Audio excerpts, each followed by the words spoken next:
हम डिस्कस करने जा रहे हैं सेक्शन 9(3) रिवर्स चार्ज और reverse charge under security personal की सर्विस। तो सिक्योरिटी सर्विस जो सिक्योरिटी गार्ड की सर्विस प्रोवाइड करते हैं, personal security guard security personal की सर्विस जो प्रोवाइड करते हैं, उस सर्विस पे आरसीएम अप्लीकेबल होगा किस केस में और कब फॉरवर्ड चार्ज लगेगा। एग्जाम के लिए बहुत बहुत इंपॉर्टेंट है ये। एग्जाम के लिए जैसे स्पॉन्सरशिप सर्विस इंपॉर्टेंट है, ये भी इंपॉर्टेंट है, ये सर्विस भी बहुत इंपॉर्टेंट है। इस पर ध्यान दीजिएगा और कहीं एक दो जगह गलती भी हो सकती है, थोड़ा सा ट्रिकी है।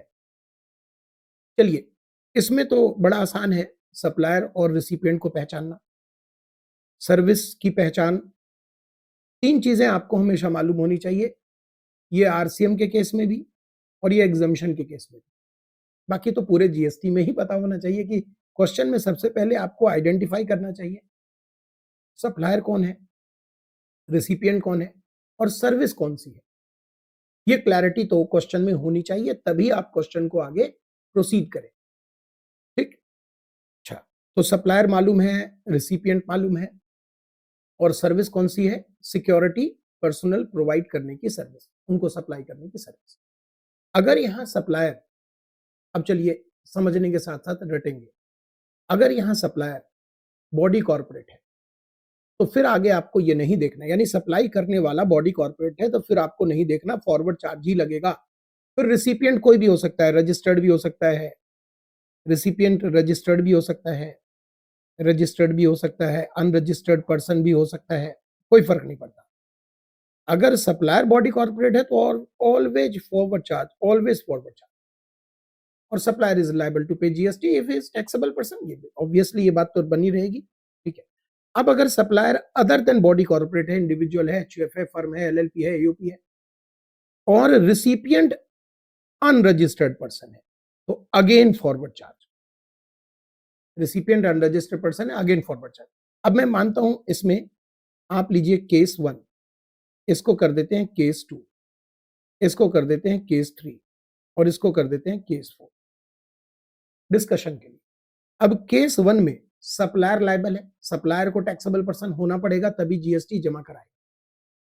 केस 2 में भी जो सप्लायर है वो इंडिविजुअल हो सकता है, एचयूएफ हो सकता है, अगर वो टैक्सेबल पर्सन नहीं है, टर्नओवर एक्सीड नहीं हो रहा, रजिस्ट्रेशन नहीं कराया, लायबल फॉर रजिस्ट्रेशन नहीं है, तो फॉरवर्ड चार्ज जरूर है, फिर भी जीएसटी जमा कराने की जरूरत नहीं पड़ेगी। चार्ज क्या है, फॉरवर्ड है, ये तो कंफर्म है फॉरवर्ड है। अब मान लीजिए सप्लायर बॉडी कॉर्पोरेट के अलावा कोई है और जो सर्विस दिया जा रहा है, रिसिपिएंट, वो है रजिस्टर्ड पर्सन। तो रजिस्टर्ड पर्सन की तीन कैटेगरी है, रजिस्टर्ड पर्सन की तीन कैटेगरी है, कैटेगरी ए, कैटेगरी बी और कैटेगरी सी। तीन कैटेगरी है रजिस्टर्ड पर्सन। पहली कैटेगरी रजिस्टर्ड पर्सन जो कंपोजिशन लेवी में बैठा हुआ है, उसने सर्विस ली है, पॉसिबल है एक रजिस्टर्ड पर्सन कंपोजिशन लेवी लिए हुए है, उसने सिक्योरिटी गार्ड की सर्विस ली है, सिक्योरिटी पर्सनल की सर्विस ली है, तो यहां पर भी फॉरवर्ड चार्ज लगेगा। इसका मतलब जीएसटी आएगा कि नहीं आएगा डिपेंड करेगा सप्लायर टैक्सेबल पर्सन है या नहीं।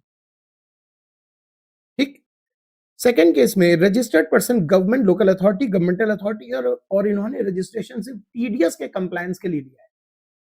जीएसटी में टीडीएस के कंप्लायंस के लिए सिर्फ इन्होंने रजिस्ट्रेशन लिया है, बी वाले रजिस्टर्ड पर्सन, यहां भी फॉरवर्ड चार्ज है। मतलब सप्लायर अगर टैक्सेबल पर्सन है तो जीएसटी जाएगा, नहीं तो जीएसटी नहीं जाएगा, लेकिन फॉरवर्ड चार्ज है, ये बात आप लिख दोगे।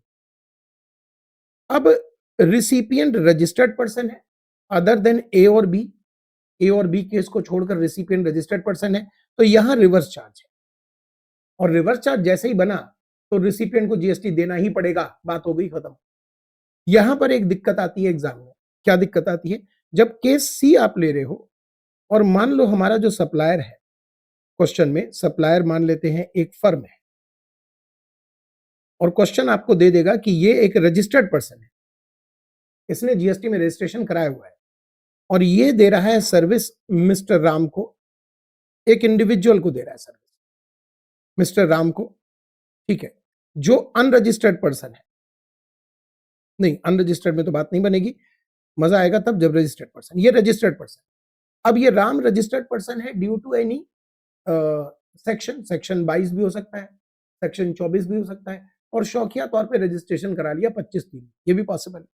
अब एग्जामिनर कहेगा कि सिक्योरिटी की सर्विस दी गई है, रिसिपिएंट आपको यहां पर साफ नजर आ रहा है कि रिसिपिएंट एक इंडिविजुअल है, रिसिपिएंट एक इंडिविजुअल है, रजिस्टर्ड पर्सन है बट इंडिविजुअल है, और आपको दिखेगा कि सप्लायर भी रजिस्टर्ड पर्सन है। अब क्या करें, और सप्लायर पार्टनरशिप फर्म है, क्या किया जाए? मन कहेगा अगर आपका कि फॉरवर्ड चार्ज लगा देते हैं, तो समझ लीजिएगा हो गई गलती, हो गई गलती। तो यहां पर ध्यान रखिए कि सप्लायर चाहे रजिस्टर्ड हो या अनरजिस्टर्ड, केस नंबर सी की बात कर रहा हूं। देखिए ए बी में तो फॉरवर्ड चार्ज है भाई, केस नंबर 1 में फॉरवर्ड चार्ज है, केस नंबर 2 में फॉरवर्ड चार्ज है, केस नंबर 3 में 2 पॉइंट है, ए और बी दोनों में फॉरवर्ड चार्ज है। तो यहां जहां फॉरवर्ड चार्ज है वहां सप्लायर रजिस्टर्ड हो अनरजिस्टर्ड हो, फॉरवर्ड चार्ज है तो है। जीएसटी जमा तब होगा जब वो रजिस्टर्ड होगा, टैक्सेबल पर्सन होगा, ये अलग बात हो जाती है।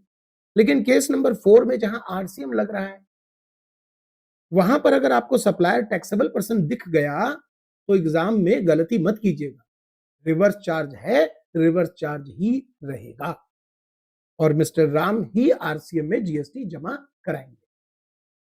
ठीक है, तो यही गलती यहां पर पॉसिबल है कि हो सकती है, और ध्यान रखिएगा। ठीक है, अगर इसमें करेक्शन एक आपके पास अगर नहीं होगा बुक में नोटिंग, वैसे तो है, नहीं होगा तो इसको नोट कर लीजिएगा, इसको ऐड कर लीजिएगा, है ना?